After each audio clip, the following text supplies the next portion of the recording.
Hello everyone. तो आज हम एनएक्स की नेक्स्ट क्लास करने वाले हैं और उसमें हम आज आपको बताएंगे क्या क्या चीज़ें आपको कवर करना है। ओके, मैंने एक प्लेन सेलेक्ट कर लिया और आज हम देखने वाले हैं इसमें spline, polygon, ellipse, conic, offset और पैटर्न कर्व। तो ये चीज़ें आज हम इसको कवर करने वाले हैं। ठीक है, तो सबसे पहले हम लेते हैं क्या, स्टूडियो स्प्लाइन। स्प्लाइन का लिया। यहाँ पे भी क्या है, आपके पास दो ऑप्शन है। कौन सा? थ्रू पॉइंट्स का और बाईपोल्स का। तो थ्रू पॉइंट्स की हेल्प से हम क्या करते हैं, एक स्प्लाइन क्रिएट करते हैं, कर्व क्रिएट करते हैं। ये पॉइंट हो गया, ये पॉइंट, ऐसे ऐसे। आपको जो भी शेप में चाहिए आप ले सकते हो इस टाइप से। बेसिकली इसका यूज ज्यादातर प्रोडक्ट डिजाइनिंग में होता है, क्योंकि कोई भी जब आप नया प्रोडक्ट डिजाइन करते हो तो उस टाइप का अब खुद के अकॉर्डिंग कैसा शेप देना है, कैसा क्या सिलेक्ट करना है, वो आप देख सकते हो। तो ज्यादातर इसका यूज सरफेसिंग में या फिर प्रोडक्ट डेवलपमेंट में इसका यूज होता है, इस क्लाइंट का। तो आप देख सकते हो ये जितने भी पॉइंट्स है ना, इन पॉइंट्स की हेल्प से हम इसका शेप को चेंज कर सकते हैं। ये देखो, तो इसको जस्ट लेफ्ट क्लिक करके ड्रैग करोगे तो इसका शेप चेंज होगा। जैसा भी आपको रिक्वायरमेंट है वो आप देख सकते हो। ये देखो, इस टाइप से मैं इसको चेंज कर सकता हूँ अपने अकॉर्डिंग। ठीक है, तो ये था हमारा थ्रू पॉइंट्स स्प्लाइन। इसी में एक और ऑप्शन है, कौन सा? बाईपोल्स का। अब बाईपोल्स का काम क्या है, जैसे हमने उसमें पॉइंट्स को सिलेक्ट किया था, यहाँ पे पोल सिलेक्ट करना पड़ता है। जैसे एक पोल ये हो गया, दूसरा, तीसरा, फोर्थ। जैसे ही फोर्थ पोल्स होंगे तो ये फोर्थ पोल्स को फॉलो करके एक कर्व जनरेट करेगा। नेक्स्ट आप क्लिक करते जाओ, ये कर्व को जनरेट करता चले जाएगा इस टाइप से। ये देखो।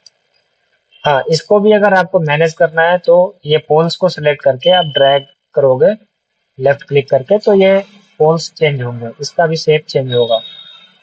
और इसका डायमेंशन भी आप दे सकते हो, जैसे इस पॉइंट से इस पॉइंट तक का डायमेंशन दे सकते हो, यहाँ से इसका डायमेंशन दे सकते हो, इन दोनों लाइन के बीच का एंगल डाल सकते हो। तो आप जैसा भी रिक्वायरमेंट हो वो आप अपने अकॉर्डिंग चेंज कर सकते हो। ठीक है, ये हमारा था स्प्लाइन। नेक्स्ट कमांड देखते हैं। नेक्स्ट कमांड क्या है हमारे पास? पॉलीगन। अब पॉलीगन क्या होता है बेसिक, अगर मैं बात करूं कि मिनिमम साइड ऑफ पॉलीगन क्या होती, कितनी होती है, तो शायद आप लोग को पता होना चाहिए कि जो पॉलीगन की मिनिमम साइड्स होती है वो 3 होती है। वो ट्रायंगल जैसा दिखेगा, लेकिन अगर पॉलीगन की बात कर रहे हैं तो मिनिमम साइड उसकी 3 होगी। मैक्सिमम एनएक्स में 513 तक जाता है। लेकिन अगर आप अदर सॉफ्टवेयर की बात करें, जैसे सॉलिड वर्क्स की बात करें, तो उसमें मैक्सिमम 40 तक ही जाता है, 40 साइड से ऊपर नहीं ले पाता है वो सॉफ्टवेयर। लेकिन इसमें क्या है, 513 तक जाता है, मतलब 513। ओके, मैं आपको दिखाता हूँ। जैसे मैंने यहाँ पे पहले पॉलीगन सेलेक्ट किया, क्या कह रहा है, स्पेसिफाई पॉइंट। मैं ये ओरिजिन को पॉइंट सेलेक्ट कर लिया और यहाँ पे नंबर्स ऑफ साइड पूछ रहा है। तो यहाँ पे अगर मैं डाउन एरो मार्क पे क्लिक करूंगा तो ये देखो इसकी साइड्स कम हो रही है। अब 3 से कम नहीं होगा, ये 3 से कम नहीं होगा। यहाँ पे 4 करोगे तो ये स्क्वायर टाइप का दिखेगा, ये 5 करोगे पेंटागन हो जाएगा, 6 करोगे हेक्सागन हो जाएगा। मैन्युअली अगर डालना है तो यहाँ पे क्लिक करो, डबल क्लिक करके मैं 513 लेता हूँ, 513, और इंटर कर दिया। तो ये जो शेप है ना, आपको सर्कल जैसा नजर आएगा। आप देख सकते हो कि ये कैसा दिख रहा है, बिल्कुल सर्कल जैसा दिख रहा है। लेकिन जैसे ही हम इसको जूम करेंगे तो इसकी साइड्स को देख पाएंगे। अभी ये थोड़ा सा प्रोसेस में टाइम लेगा क्योंकि ये साइड्स बहुत ज्यादा हो गई है इसकी। तो हाँ, अभी आ चुका है। तो जैसे मैं जूम करूंगा, देखो ये इसकी साइड्स को दिखना शुरू हो गई है। ये देखो, ये इसकी साइड्स है। टोटल कितनी साइड्स है? 513 इसमें साइड्स है। तो इसलिए ये कैसा दिख रहा है हमको, जूम आउट करने पे ये सर्कल का सर्कल जैसा ही दिख रहा है। ठीक है ना? तो अलग अलग सॉफ्टवेयर पे डिपेंड करता है वो कितना कैपेसिटी है उसका लेने का। ठीक है, तो अभी ये 513 इसमें एनएक्स में लेता है और सॉलिडवर्क्स में 40 तक ही जाता है, 40 साइड्स ही ले पाता है। ठीक है ना? तो ये चीज आप ध्यान देना, ठीक है। और इसमें भी दो टाइप्स हैं, कौन सा, इंस्क्राइब्ड मतलब सर्कल के अंदर, सरकमस्क्राइब्ड मतलब सर्कल के बाहर, जो साइड्स होती है ना, उसकी बात कर रहा है ये, ठीक है। मैं इसको कैंसिल करता हूँ, close, control Z, okay. Next जो हमारे पास कमांड है वो क्या है, इलिप्स। अब इलिप्स में आप सभी को पता होगा कि इसमें दो रेडियस होता है, कौन कौन सा, माइनर रेडियस और मेजर रेडियस। आप यहाँ देख सकते हो, ये क्या है, मेजर रेडियस है, और यहाँ पे माइनर रेडियस है। सपोज मेजर रेडियस में मैंने कर दिया, चलो 110 का ही रखने देते, यहाँ पे इसको 60 कर देता हूँ, ठीक है। और इसको क्लोज करता हूँ, और रोटेशन एंगल भी 180 डिग्री। और ये क्या पूछ रहा है, स्पेसिफाई पॉइंट, ये पॉइंट मैंने दे दिया। तो मेरे पास ये इलिप्स आ चुका है, जो भी यहाँ पे वैल्यू हमने पुट किया था उसके अकॉर्डिंग ये हमारे पास क्या आ चुका है, एक इलिप्स आ चुका था। अगर हाँ इसको मैनुअली भी चेंज अगर करना चाहो तो ये एरो मार्क है, यहाँ से आप इसकी शेप को चेंज कर सकते हो। ये देखो, मेजर रेडियस को अगर हम कम ज्यादा यहाँ से भी कर सकते हैं, तो इसको भी हम यहाँ से कम ज्यादा कर सकते हैं। ये हमारा क्या है, इलिप्स है। एंगल जो है, एंगल को हम क्या कर सकते हैं, यहाँ से एंगल डाल सकते हैं। जैसे मैंने क्या किया, 90 डिग्री कर दिया, ये 90 डिग्री पे हो गया, ठीक है, ओके। और यहाँ पे दो ऑप्शन है लिमिट का। लिमिट में अगर मैं अनचेक करता हूँ इसको, तो ये हाफ पोर्शन ही खुलेगा। और यहाँ से भी कॉम्प्लीमेंट है, ये देखो डायरेक्शन चेंज करने के लिए है, ये चीज, ठीक है। और आपको कुछ नहीं करना है, जस्ट अप्लाई बटन पे क्लिक कर दोगे तो आपका इस टाइप का एक हाफ इलिप्स क्रिएट हो चुका है, ठीक है। यहाँ से कैंसिल करता हूँ मैं। नेक्स्ट कमांड क्या है, नेक्स्ट कमांड है आपके पास कॉनिक। अब कॉनिक का यूज क्या होता है वो देखते हैं। कॉनिक को सिलेक्ट किया, यहाँ पे देखो लिमिट्स है और कंट्रोल पॉइंट्स है। तो यहाँ पे क्या कह रहा है, स्टार्ट पॉइंट और एंड पॉइंट आपसे पूछेगा। सपोज मैंने यहाँ पे स्टार्ट पॉइंट दे दिया और यहाँ पे एंड पॉइंट दे दिया। और कंट्रोल पॉइंट आप किधर देना चाहते हो, या नीचे देना चाहते हो तो नीचे दे दो। और फिर इसको हम यहाँ से कंट्रोल कर सकते हैं, जिस भी शेप में चाहिए आप ले सकते हो यहाँ से। हालांकि इसका ज्यादा यूज वगैरह नहीं होता है, लेकिन दिया है तो हम देख लेते हैं। ये देखो, ठीक है। और जस्ट आपको अप्लाई करना है, ये हमारा इस टाइप का कर्व क्या हुआ, जनरेट हो चुका है, ठीक है। कैंसिल।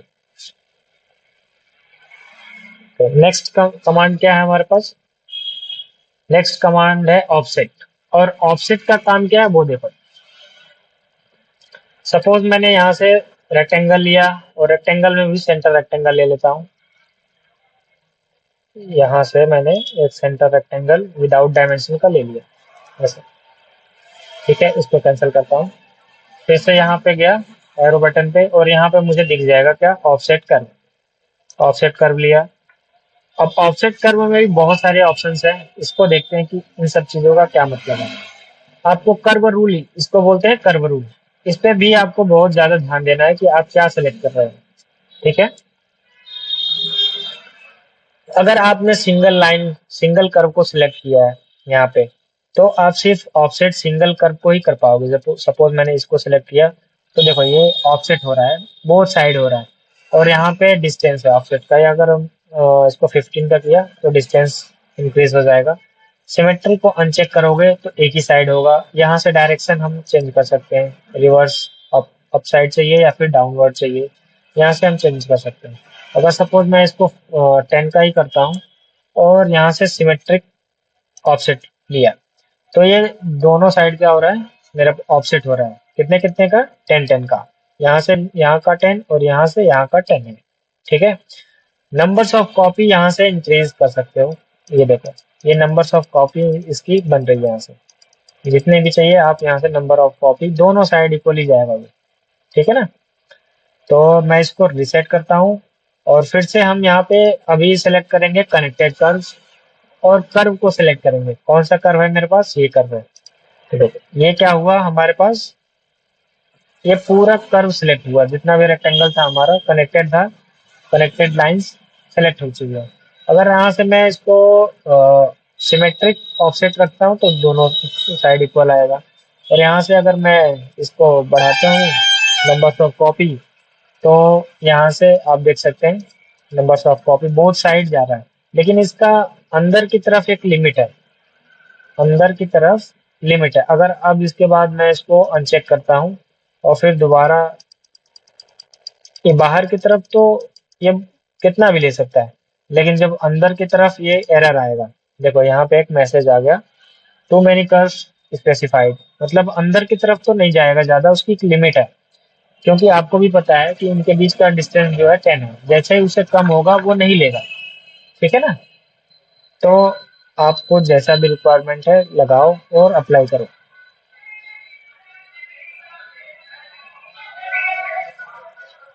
हाँ, ये हमारा आ चुका है। ये देखो इस टाइप का हमने एक शेप क्रिएट कर दिया, ये चीज। और इनको क्या बोलते हैं, ये जितनी ब्लू कलर की ये दिख रही है, इनको बोलते हैं हम कंस्ट्रेंट्स। ये ऑफसेट कंस्ट्रेंट देख सकते हो आप। ठीक है, ठीक है। नेक्स्ट हम इसमें थोड़ा सा डिटेल में देखते हैं इसके बारे में। मिरर कर्व क्या होता है, पैटर्न क्या होता है। ठीक है, सपोज मैंने क्या किया, इस सेंटर के अंदर इस रेक्टेंगल के अंदर मैं यहाँ पे एक सर्कल को ड्रॉ कर दिया और एक सर्कल यहाँ ड्रॉ कर दिया। अब इन दोनों सर्कल को मुझे मिरर करना है इधर साइड। तो क्या करेंगे, कुछ नहीं करना आपको, स्केच कर्व में इधर आ जाओ और आपको यहाँ पे दिखेगा मिरर कर्व। ये हमारा क्या है, मिरर कर्व। मिरर कर्व को क्लिक किया। अभी आपसे पूछेगा कौन से कर्व को आपको मिरर करना है, तो वो कर्व को सिलेक्ट करो। ये हो गया और ये हो गया, इन दोनों को मुझे मिरर करना है। अब पूछेगा सेंटर लाइन किसके अबाउट में मिरर करना है, जैसे ऑटो कैड वगैरह में पूछा था ना कि सेंटर लाइन या फिर अबाउट मिरर जो होता है। तो मैं इस बार क्या करता हूँ, ये वाई जो एक्सिस है इसको मान लेता हूँ सेंटर लाइन। ये मेरा सेंटर लाइन हो गया। और आप देख सकते हो ये दोनों कर्व इधर मिरर हो चुका है और जस्ट अप्लाई करना है। ये आपका कर्व आ चुका है। जरूरी नहीं है कि आपको एक्सिस ही सिलेक्ट करना है, आप लाइंस को भी सिलेक्ट कर सकते हो। जैसे मैं अगर ये कर्व में इन दोनों को सिलेक्ट किया, इन दोनों को सिलेक्ट किया, और चलो इसको भी कर लेते हैं, इसको और इसको भी कर लिया। सेंटर लाइन इस बार मैं क्या करता हूँ, इसको दे दिया इधर, तो मेरा इधर भी आ चुका है। तो सेंटर लाइन आप एक्सेस को भी दे सकते हो, और अगर मैं इसको दूंगा तो वो ओवरलैप होगा एक दूसरे के ऊपर। ठीक है ना, क्योंकि उस टाइप का हमारा सिचुएशन है ये। तो आपको सेलेक्ट करना है क्या चाहिए और जस्ट अप्लाई कर दो, ये चीज देखो। और ये जो दिख रहा है आपको, इसको क्या बोलते हैं, मिरर कंस्ट्रेंट्स। ये दिख रहा है ना डाइस जैसा, ये ये इसको मिरर कंस्ट्रेंट बोलते हैं। अगर सपोज मैं इस सर्कल को सिलेक्ट करके डिलीट किया तो क्या होगा, डिलीट हो जाएगा। अगर इसके पेरेंट जो है सर्कल, सपोज इसको सेलेक्ट करके अगर मैं डिलीट करता हूँ तो ये पूरा ही डिलीट हो जाएगा। तो ये चीज ध्यान देना कि इसका जो किसको हमने मिरर किया है। तो अगर आपको ऐसा नहीं चाहिए तो ये कंस्टेंट को डिलीट करना पड़ेगा। इसको डिलीट करने के बाद अगर अब इसको मैं डिलीट करूंगा तो वो डिलीट नहीं होंगे। ठीक है, जिसके साथ कंस्टेंट लगा होगा वो डिलीट हो जाएगा, अगर नहीं होगा तो नहीं होगा डिलीट। ठीक है, ये चीज को ध्यान देना है। ठीक है, ये हमारा हो गया क्या, मिरर।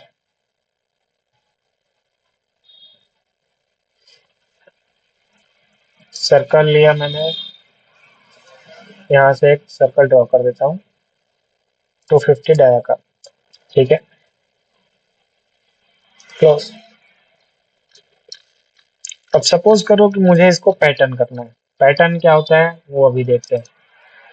यहाँ पे आप देख सकते हो क्या है, पैटर्न कर्व। पैटर्न कर्व लिया, यहाँ पे भी बहुत टाइप्स के तो नहीं है स्केच में, दो ही टाइप के हैं, एक तीसरा है जनरल। तो हम पहले देखेंगे लीनियर। लीनियर पैटर्न क्या होता है, लीनियर सेलेक्ट किया, जैसे ऑटो कैड में एरे करते थे ना, यहाँ पे इसको पैटर्न बोल दिया है, एरे ही है। तो पहले आपको कर्व को सिलेक्ट करना है, ये कर्व हो गया, ठीक है। फिर डायरेक्शन पूछ रहा है, डायरेक्शन फर्स्ट में कौन से डायरेक्शन में आप करना चाहते हो। मैंने डायरेक्शन फर्स्ट में एक्स एक्सिस पे दे दिया। फिर आपको काउंट कितना चाहिए और उनके बीच का पिच डिस्टेंस। मैं पिच डिस्टेंस को थोड़ा ज़्यादा करता हूँ, सपोज 500 के आसपास कर देता हूँ, ठीक है। नंबर्स ऑफ आइटम जो है,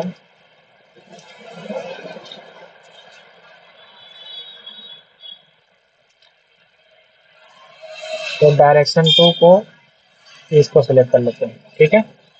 और इनके बीच में हम क्या लगा सकते हैं, डिस्टेंस वगैरह डाल सकते हैं। जैसे ये 500 का हो गया, यहाँ पे भी मैं 5 का कर देता हूँ डायरेक्शन टू में, इंटर, ये देखो। और यहाँ से हम डायरेक्शन को चेंज कर सकते हैं, डाउनवर्ड चाहिए कि अपवर्ड चाहिए, ठीक है, ओके। यहाँ से ये वाला डायरेक्शन चेंज कर सकते हैं, आप देख सकते हैं, ठीक है। और जस्ट अप्लाई करें। ये हमारा क्या था, लीनियर पैटर्न, ठीक है। अभी सर्कुलर पैटर्न देख लेते हैं, सर्कुलर पैटर्न कैसे काम करता है। सर्कुलर पैटर्न के लिए क्या करना है आपको, मैंने एक क्वाड्रेंट पे एक और छोटा सा सर्कल बना दिया। सपोज इसको ऑन कर लेता हूँ, क्वाड्रेंट पॉइंट्स को ऑन रखना है इनको सबको। ये मेरा क्वाड्रेंट पॉइंट हो गया और यहाँ पे एक छोटा सा सर्कल बना दिया मैंने, कैंसिल, ओके। यहाँ पे गया, पैटर्न कर्व लिया, पैटर्न कर्व में भी कौन सा सेलेक्ट करना है, सर्कुलर पैटर्न सेलेक्ट करना है। फिर उसके बाद कर्व सेलेक्ट करो, ये मेरा कर्व हो गया। किसके अबाउट में इसको, सेंटर अबाउट में आपको रोटेट करवाना है, रोटेशन पॉइंट है ये स्पेसिफाई पॉइंट को मैंने इसका ओरिजिन पॉइंट सेलेक्ट किया। यहाँ पे पूछ रहा है सेंटर आर्क, ओके। कितना चाहिए आपको, नंबर्स ऑफ आइटम डालो, जैसे मैंने यहाँ पे कर दिया 12, ठीक है। 12 करने के बाद आपको यहाँ पे 360 360 डिवाइडेड बाई जितने भी नंबर्स ऑफ आइटम होंगे उसको डालना है, 12, एंटर। तो ये इक्वल डिस्टेंस पे आ जाएगा। अगर आपको 180 डिग्री पे ही चाहिए, 180 डिग्री डिवाइडेड बाई 12 और इंटर। तो ये 180 डिग्री पे ही जितने भी नंबर्स ऑफ काउंट्स होंगे ये 180 डिग्री पे ही आएगा। और यहाँ से रिवर्स डायरेक्शन में चाहिए तो यहाँ से इधर चाहिए तो इधर कर देंगे, ऐसा चाहिए तो ऐसा कर देंगे, ठीक है। तो आई होप आप लोग को ये चीज समझ में आया होगा, ठीक है।